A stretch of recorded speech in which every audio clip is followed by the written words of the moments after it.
Olá, boa noite. Começa agora o Jornal da Justiça desta segunda-feira, 25 de maio. Ministro Luiz Roberto Barroso do Supremo Tribunal Federal toma posse como presidente do Tribunal Superior Eleitoral. A vice-presidência do TSE será do ministro Edson Fachin. E você vai ver também.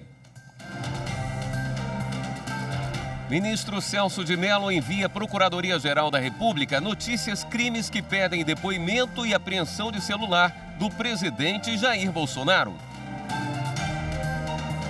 Conselho Nacional de Justiça vai inspecionar presídios para verificar a aplicação de medidas de combate ao coronavírus. Ministério Público Federal quer informações sobre a operação policial que resultou na morte do adolescente João Pedro, baleado dentro de casa no Rio de Janeiro.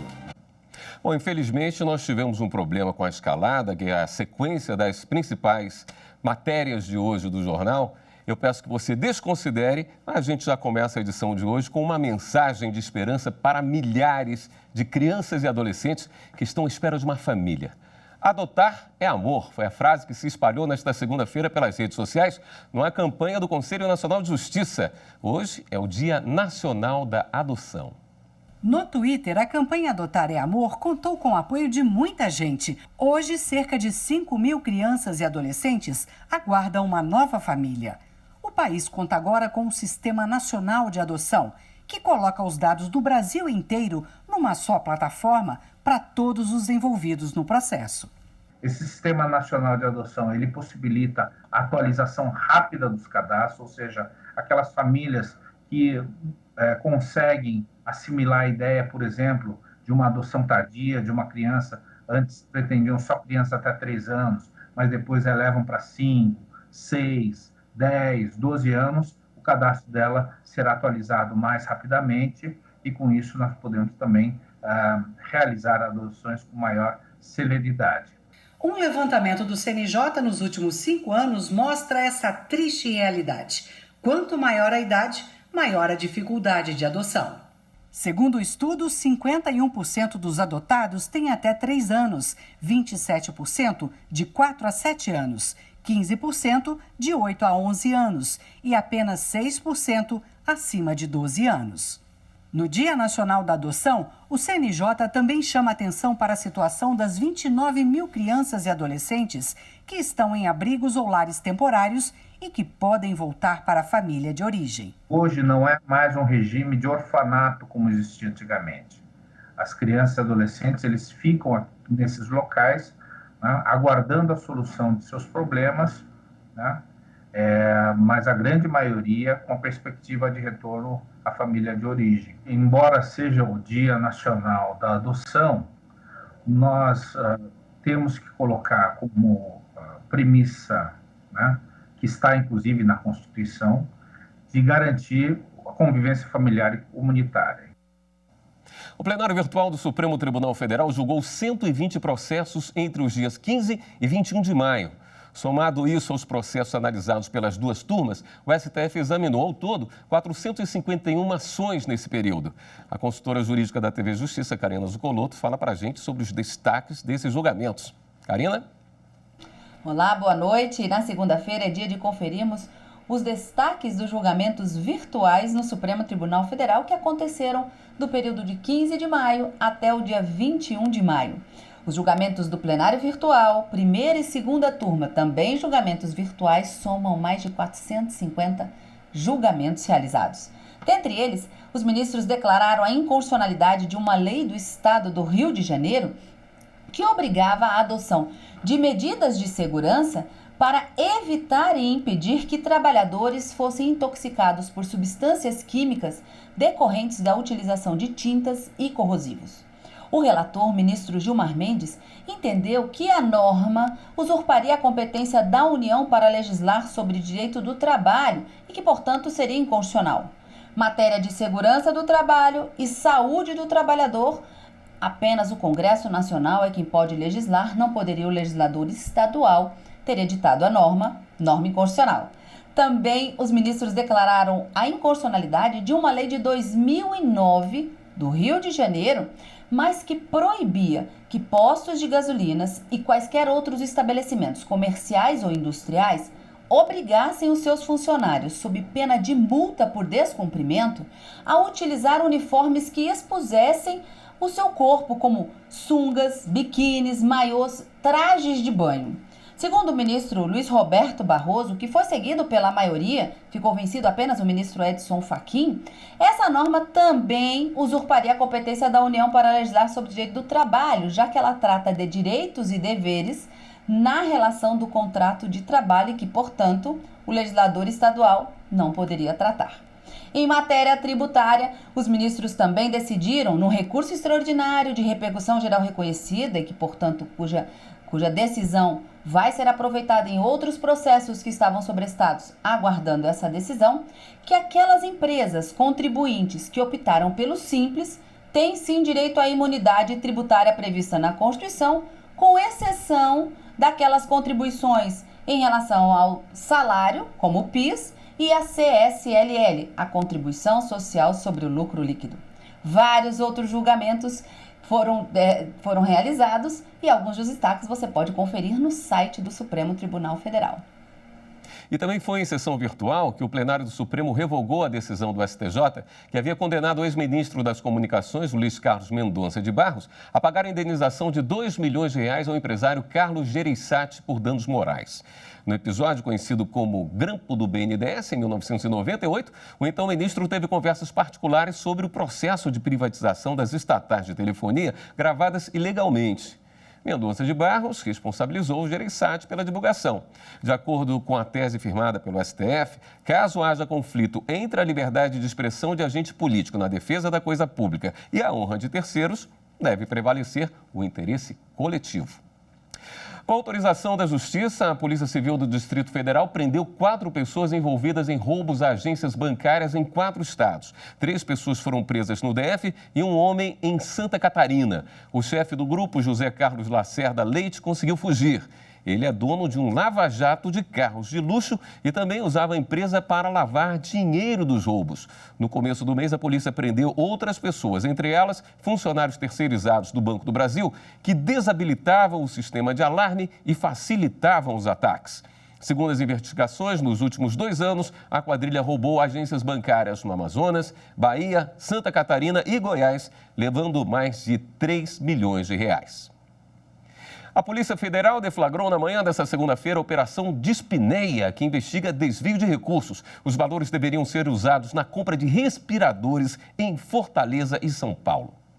8 mandados de busca e apreensão foram expedidos pela Justiça Federal do Ceará em residências, empresas e órgãos públicos da capital Fortaleza e da cidade de São Paulo. A Polícia Federal atua em parceria com o Ministério Público Federal e a Controladoria Geral da União no inquérito que apura malversação e desvio de dinheiro público que deveria ser usado para a aquisição de respiradores usados no tratamento das pessoas contaminadas pela Covid-19. O inquérito apura se houve crime previsto na Lei de Licitações. As fraudes teriam ocorrido em 2 processos para a compra dos equipamentos sem licitação feitos pela Secretaria de Saúde de Fortaleza. A Polícia Federal teria identificado falta de capacidade técnica e financeira da empresa paulista contratada para entregar os equipamentos. Além disso, haveria indícios de superfaturamento pago na compra dos equipamentos. O valor teria chegado a R$34 milhões e 700 mil. Um levantamento indica que os prejuízos para os cofres públicos poderiam chegar a R$25 milhões e 400 mil, mesmo considerando o período especial vivido em função da pandemia da Covid-19. E o repórter Leandro de Souza volta agora para falar da retomada do lockdown no município de Santarém, oeste do Pará. A decisão judicial em caráter de urgência atende pedido do Ministério Público. A decisão foi do juiz Claitonei Passos Ferreira. Ele atendeu o pedido de liminar feito pela Promotoria de Justiça do Estado do Pará para retomar o fechamento total, o lockdown, no município de Santarém por 7 dias. O magistrado levou em conta o aumento das mortes, dos casos confirmados da Covid-19 na cidade e das vagas insuficientes para atender os pacientes mais graves. Também determinou ao Estado do Pará que garanta o fechamento das atividades não essenciais por meio de fiscalização executada pelas forças de segurança do Estado. E a Justiça do Trabalho de Mato Grosso determinou a um frigorífico de Várzea Grande, na região metropolitana de Cuiabá, a adoção de medidas para reduzir a exposição dos funcionários à Covid-19. Já são 25 casos de funcionários contaminados pelo novo coronavírus na empresa. O pedido de liminar foi feito pelo Ministério Público do Trabalho de Mato Grosso. A juíza Estela Amares Lacerda Vieira determinou a adoção de medidas de adequação, como o distanciamento de 1,5 metro entre os funcionários. O frigorífico tem até a próxima quarta-feira para cumprir a determinação judicial. E o Tribunal de Justiça de Pernambuco suspendeu temporariamente a ordem de despejo de um idoso por atraso no pagamento do aluguel de um imóvel. O desembargador Jones Figueiredo entendeu que o idoso pertence ao grupo de risco e estaria mais propenso a desenvolver complicações caso fosse contaminado pelo novo coronavírus ao ser exposto na rua pela ordem de despejo. O desembargador considerou o fato de o idoso sofrer de problemas renais e cardíacos e não ter para onde ir, nem ninguém que possa assistir ao homem caso ele fosse despejado. Considerando o tempo incerto de duração da pandemia, o desembargador não fixou o tempo de duração da suspensão do despejo. Voltamos ao estúdio. Obrigado, Leandro. O Complexo Penitenciário da Papuda, no Distrito Federal, terá uma unidade de saúde permanente. O projeto inicial era destinado a atender pacientes de Covid-19, mas será ampliado após a pandemia para atender a população carcerária e quem trabalha no local. O investimento de aproximadamente R$ 5.100.000 prevê 1.000 metros de áreas construída, 10 leitos de UTI com equipamento avançado para ventilação mecânica e outros 30 leitos de enfermaria com suporte. Além do investimento para cuidar da saúde, foi preciso também pensar na questão da segurança de quem vai trabalhar no local. Precisa ser compatibilizado com o fluxo da equipe de segurança para evitar fugas, evitar rebeliões, enfim. Então, o ambiente precisa estar preparado para uma assistência clínica do doente e, ao mesmo tempo, reproduzir aspectos de segurança de uma unidade prisional. A intenção é de replicar o modelo para o presídio ocupado por mulheres na capital federal. Para o secretário de Segurança do governo, o investimento vai representar economia para o sistema penitenciário. Isso tem um impacto gigantesco na economia, no deslocamento de presos pela cidade, nas escoltas, nas viaturas, enfim. Apesar de ser um investimento, isso representa uma economia muito grande para o sistema penitenciário. Facilita o nosso trabalho, dá mais segurança para a população, evita o trânsito de internos pela cidade. Então, para nós é só ganho esse hospital aqui dentro. O sistema penitenciário da Papuda conta com 614 contaminados entre presos e funcionários pelo coronavírus. Desse número, 324 se recuperaram da doença. Um preso e um policial morreram vítimas da Covid-19. E no próximo bloco, ministros Luiz Roberto Barroso e Edson Fachin tomam posse como presidente e vice no TSE. Eu volto já. É tratar as pessoas como elas devem e merecem ser tratadas, respeitando aí a condição e a característica de vida de cada pessoa.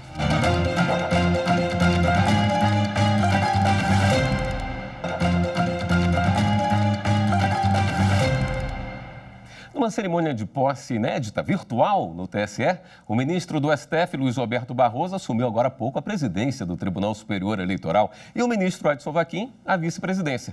E é para lá que a gente vai ao vivo agora com o repórter Henrique Amaral, que tem os detalhes para a gente. Boa noite, Henrique. Boa noite, William. Boa noite a todos. A sessão solene de posse do ministro Luiz Roberto Barroso na presidência do TSE foi uma cerimônia diferente. E isso por conta do distanciamento social adotado como medida de combate ao novo coronavírus. Estiveram presentes no plenário do TSE apenas os ministros Luiz Roberto Barroso e Edson Fachin, que tomaram posse como presidente e vice-presidente do TSE, a ministra Rosa Weber, presidente anterior do tribunal, e o ministro Luiz Felipe Salomão, escolhido para falar em nome da corte. Os demais ministros do TSE e autoridades participaram da cerimônia por videoconferência. No discurso de posse, o ministro Luiz Roberto Barroso afirmou que as eleições municipais, marcadas para outubro, só devem ser adiadas se isso for inevitável. E, nesse caso, esse adiamento deve ser pelo menor prazo possível. O ministro Barroso também destacou 3 objetivos da nova gestão. Precisamos despertar em muitas faixas do eleitorado a compreensão de que o voto não é um mero dever cívico que se cumpre resignadamente. mas uma oportunidade de moldar o país e de mudar o mundo. É preciso se informar com antecedência acerca dos candidatos, verificar o que cada um já fez, o que promete e qual credibilidade merece. Votar consciente é guardar o nome do seu representante, acompanhar o seu desempenho e só renovar o mandato se ele continuar merecedor de confiança. Um outro objetivo da nossa gestão será o de atrair jovens para a política, jovens patriotas e preocupados com o Brasil. Eu sou professor desde outra vida há quase 40 anos. Tenho alunos espalhados por diferentes setores públicos, dezenas deles no Itamaraty, na magistratura, no Ministério Público, na Defensoria Pública, na Polícia Federal. Porém, conto nos dedos de uma só mão os que foram para a política. Não deveria ser assim. Precisamos de jovens que ajudem a escrever e a reescrever a nossa história, movidos pelo sentimento mais elevado que pode ter o ser humano: servir ao próximo e à causa da humanidade. Atrair mulheres para a política e para os postos-chave da vida nacional. Fomos criados em uma cultura machista e sua superação é um aprendizado e uma vigilância constantes. Ainda assim, poucas transformações foram mais extraordinárias ao longo da minha vida adulta quanto à ascensão feminina. Veja agora o perfil do novo presidente do Tribunal Superior Eleitoral. Natural de Vassouras, no Rio de Janeiro, o ministro Luiz Roberto Barroso se formou em Direito na Universidade Estadual do Rio de Janeiro, em 1980. Dali em diante, começou a trajetória como advogado e professor de Direito Constitucional na mesma universidade onde se formou. Mestre em Direito pela Yale Law School e doutor em Direito Público pela UERJ em 2008, Barroso atuou nas advocacias pública e privada. Ele também foi procurador do Estado do Rio de Janeiro. Autor de livros sobre direito constitucional, com publicações em diversos países, em 2013, Barroso foi indicado para ocupar uma cadeira no Supremo Tribunal Federal. Declaro empossado no cargo de ministro do Supremo Tribunal Federal, Sua Excelência, o senhor ministro Roberto Barroso. Acompanhe o perfil do vice-presidente do TSE, ministro Edson Fachin.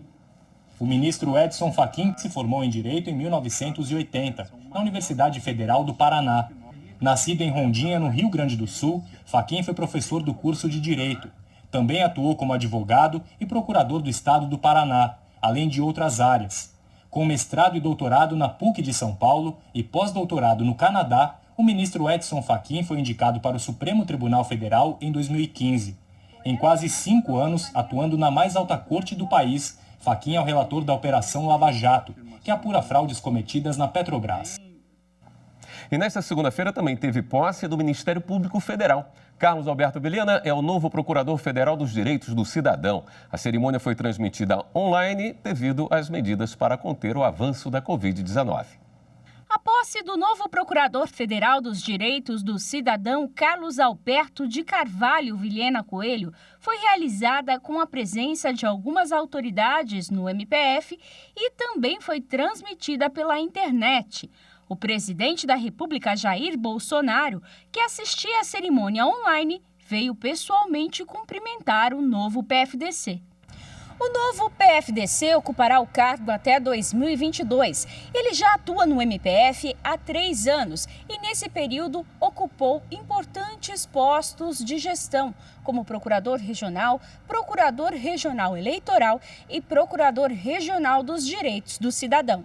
Unimos uma instituição com um homem preparado para o exercício desse mais alto cargo. E assim é que desejamos a todos, especialmente aos destinatários da ação da PFDC. é muito importante que a gente tenha em mente que essa primeira semana é uma semana de muito trabalho em relação à equipe de transição, que nós vamos realmente ingressar na PFDC e vamos fazer um trabalho primeiro de reconhecimento de algumas questões administrativas e, em seguida, nós precisamos repensar o planejamento estratégico da PFDC. O Supremo Tribunal Federal modernizou o sistema de pesquisa de jurisprudência, o serviço mais acessado no portal da Corte. O novo sistema foi lançado hoje. A nova ferramenta está disponível no portal do site do STF e pode ser acessada por qualquer meio, como computadores, tablets e smartphones. Com layout simplificado, a plataforma traz pesquisas nos acervos de jurisprudência do Supremo, de forma rápida e prática. Basta clicar no ícone Pesquisa no menu Jurisprudência, localizado na página principal do site do STF. A pesquisa é agrupada em 4 tipos de documentos: acórdãos, súmulas, decisões monocráticas e informativos. Outra novidade é que agora os arquivos podem ser ordenados pela relevância de assuntos e temas mais procurados. O usuário também pode salvar os resultados da pesquisa, renomear como quiser e acessar no momento que desejar. O sistema conta ainda com a opção Dicas de Pesquisa, em que o internauta tem acesso a resumo dos conteúdos. Quem quiser, é só acessar o site do Supremo. Anote aí, stf.jus.br.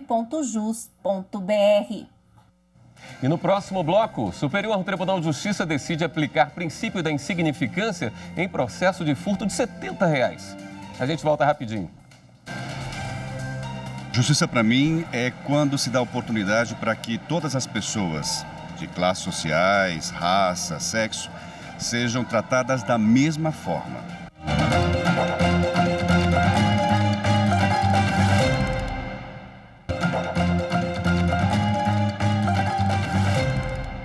A Caixa Econômica Federal mudou o nome do cargo em comissão de um funcionário e agora terá que pagar as diferenças do adicional de incorporação ao salário do bancário. A decisão é do Tribunal Superior do Trabalho. O bancário exerceu o cargo comissionado de coordenador jurídico F3 da Caixa Econômica em Maringá, no Paraná, por mais de 20 anos, até ser afastado da função e voltar ao cargo de origem. Inicialmente, a Caixa manteve o pagamento integral da gratificação de função, mas depois o bancário passou a receber apenas 87% do valor do último cargo em comissão exercido por ele. A denominação do cargo foi alterada e a gratificação passou para um valor maior do que aquele pago a ele. Por isso, pediu na Justiça a correção do adicional de incorporação correspondente a essa diferença. O Tribunal Regional do Trabalho da 9ª Região, no Paraná, afastou a condenação de primeiro grau que havia julgado o pedido procedente. Para o TRT, ainda que as atribuições fossem semelhantes, o bancário não havia ocupado o cargo em comissão após a implantação do novo sistema, que tinha regras próprias de seleção e nomeação. O relator do recurso de revista na 2ª turma do TST, ministro José Roberto Pimenta, observou que, de acordo com a jurisprudência do tribunal, a alteração da nomenclatura do cargo em comissão, em decorrência do plano de funções gratificadas posterior, não pode afastar o critério de cálculo do adicional de incorporação, quando verificado que as atribuições são as mesmas, como no caso. Assim, o bancário tem direito ao cálculo do adicional com base no cargo em comissão de gerente executivo, nos moldes estabelecidos no plano de funções gratificadas posterior, sob pena de configurar redução salarial. A decisão foi unânime. Os ministros do Superior Tribunal de Justiça decidiram aplicar a insignificância para um furto de R$70, mesmo o crime tendo sido cometido por mais de uma pessoa. A 5ª turma do STJ analisou o caso de 2 mulheres acusadas de roubar alimentos em um supermercado no interior de São Paulo. Os produtos foram avaliados em R$70, menos de 10% do salário mínimo vigente à época. O Tribunal de Justiça paulista considerou a ação válida e determinou o prosseguimento. E a defesa recorreu então ao STJ alegando atipicidade material da conduta, porque os valores foram restituídos e, por isso, a vítima não teve prejuízo. O relator, ministro Reinaldo Soares da Fonseca, destacou que o direito penal só deve intervir nos casos em que a conduta gerar lesão jurídica de gravidade e que, ao caso analisado, cabe a aplicação do princípio da insignificância. O ministro mencionou ainda julgados da própria quinta turma, em que o princípio foi aplicado mesmo com a qualificadora do concurso de agentes, que é quando o crime é cometido por mais de uma pessoa. Candeias, em Minas Gerais, acaba de inaugurar seu novo fórum, mas a cerimônia aconteceu de um jeito inusitado. Por causa da pandemia e da necessidade de isolamento social, o judiciário recorreu à tecnologia para que todos pudessem participar do evento. Aqui no centro, neste prédio, funcionava a antiga sede do judiciário local. Mas com o aumento das demandas, as instalações foram ficando pequenas. Havia necessidade de alugar outros prédios para atender a todos os setores. Por isso, os candeenses agradecem e comemoram a entrega do novo fórum. O Fórum Dr. Zoroastro Marques da Silva faz parte do plano de aceleração de obras do Tribunal de Justiça de Minas Gerais. Agora, as instalações à disposição da comunidade são modernas, seguras e adequadas à prestação dos serviços forenses. Nós teremos uma capacidade de atendimento mais ampliada, é um prédio que comporta um número muito maior de usuários, de forma mais confortável. É uma construção moderna, ampla, que com certeza vai resultar na melhoria do atendimento à prestação jurisdicional na comarca. E em época de pandemia, a Justiça Estadual Mineira confirma o compromisso com as ações de prevenção à Covid-19 e realiza a solenidade de entrega do novo fórum de forma remota, para assegurar a participação, a proteção e o bem-estar de todos. Aqui no edifício sede do Tribunal de Justiça, em Belo Horizonte, a inauguração remota do Fórum de Candeias aconteceu toda com o apoio da internet. O evento foi transmitido através de um aplicativo ao vivo pelo Facebook. O presidente tinha preocupação de que a população também lá de Candeias participasse da entrega dessa obra. Então surgiu a necessidade de transmitir essa solenidade para que as pessoas pudessem ter acesso. A gente buscou uma parceria com o CNJ e ficamos sabendo que a própria plataforma de videoconferência disponibilizava uma funcionalidade de transmissão ao vivo pelo Facebook. Com a estrutura tecnológica montada, a direção do Tribunal Mineiro foi tomando seus lugares, todos usando máscaras e mantendo a distância recomendada. Durante a reunião virtual com o grupo em Candeias, foi inaugurado o Sejusc, Centro Judiciário de Solução de Conflitos e Cidadania. São momentos em que exigem inovação, exigem criatividade, exigem paciência. De acordo com o presidente do TJMG, recorrer à tecnologia para concluir um trabalho que tradicionalmente era feito de forma presencial foi mais um desafio. Nós trabalhamos em equipe, o nosso trabalho é colegiado e tudo que se faz em equipe é mais leve, é mais produtivo. O sociólogo, professor e ex-presidente da República, Fernando Henrique Cardoso, é o convidado do programa História e Justiça. Entre os temas da entrevista feita pelo jornalista Márcio White está o papel do Supremo Tribunal Federal e os problemas enfrentados pelo país com a pandemia do coronavírus. Eu acho que o Supremo é uma instância fundamental se nós quisermos manter, como eu quero, o jogo democrático. Agora, nós vamos assistir à matança dos pobres. Não é que não vai matar rico também, está matando. Começou matando rico, mas vai matar mais pobre. E a situação de desigualdade vai ficar mais visível. Será que depois da pandemia nós vamos lembrar disso?